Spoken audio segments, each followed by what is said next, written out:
మనకి peptides topical formulations కాకుండా మనకి ప్రొసీజరల్ థెరపీస్ ఉంటాయండి. పిఆర్పి, జిఎఫ్సి, మీసో థెరపీస్ అని ఉంటాయి. ఎక్సోజోమ్ థెరపీస్ అని ఉంటాయి. మీసో డిటాచ్ థెరపీస్ ఉంటాయి. మీసో గ్రోత్ సొల్యూషన్స్ అని ఉంటాయి. మీసో బైకాలిటమైడ్ అని ఉంటాయి.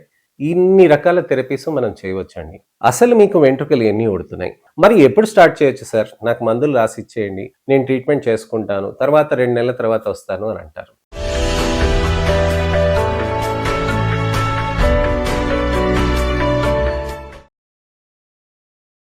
ఎప్పుడైనా కానీ మీకు టీలోజన్ ఎఫ్లూవియం ఉన్నప్పుడు సివియర్గా ఉండి 2 వారాల వరకే ఉంది అని అంటే అక్యూట్ టీలోజన్ ఎఫ్లూవియం అంటే దానికి మనం ట్రీట్మెంట్ చేసుకుంటూ ఉండవచ్చండి. కానీ chronic diffuse telogen hair loss అని అంటారు. Chronic diffuse telogen hair loss అంటే కొన్ని నెలల పాటు జుట్టు ఊడుతుంది.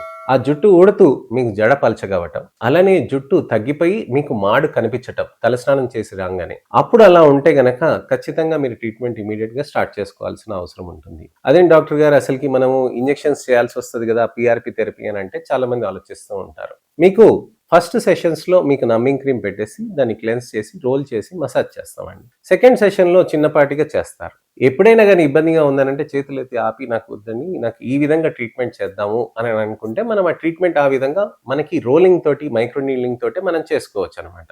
90 to 95% మా వాళ్ళు ఎప్పుడు కూడా, మా పేషెంట్స్ ఎప్పుడు కూడా ఇబ్బంది పడకుండా కంటిన్యూ చేసేస్తూ ఉంటారు థెరపీ. అయితే ఈ థెరపీస్ ఏవైతే ఉంటాయో దీన్ని ప్రతి నెలకు ఒకసారి, 15 రోజులకు ఒకసారి, కొన్ని సందర్భాల్లో 10 రోజులకు ఒకసారి కూడా చేయవచ్చు అనమాట.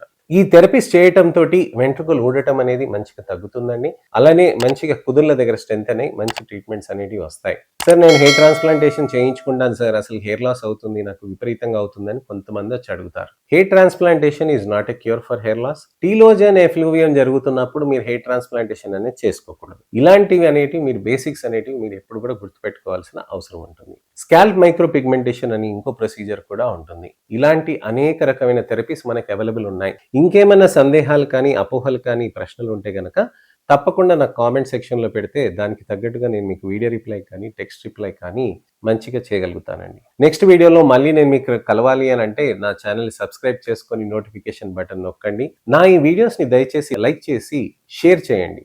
ఎవరికైనా సరే విపరీతంగా జుట్టు ఊడుతుందనంటే, ఎంత వయసైనా సరే, 15 సంవత్సరాల వయసైనా సరే, 65 సంవత్సరాల వయసైనా సరే, వాళ్ళకి ఈ వీడియోని తప్పకుండా షేర్ చేయండి. షేర్ చేసి ఫస్ట్ నుంచి లాస్ట్ దాకా చూసి మంచిగా ఇన్ఫర్మేషన్ తీసుకొని అలానే మీరందరూ నా అవేర్నెస్ క్యాంపెయిన్లో పాలు పంచుకుంటారని ఆశిస్తున్నాను. నెక్స్ట్ వీడియోలో మళ్ళీ కలుస్తాను. నేను మీ doctor Raj Kireet, Celestee skin laser and hair clinic, Jubilee Hills, LB Nagar, Kokapet మరియు సన్ సిటీలో chief and founder dermatologist and hair transplant సర్జన్గా ప్రాక్టీస్ చేస్తున్నానండి. నమస్తే.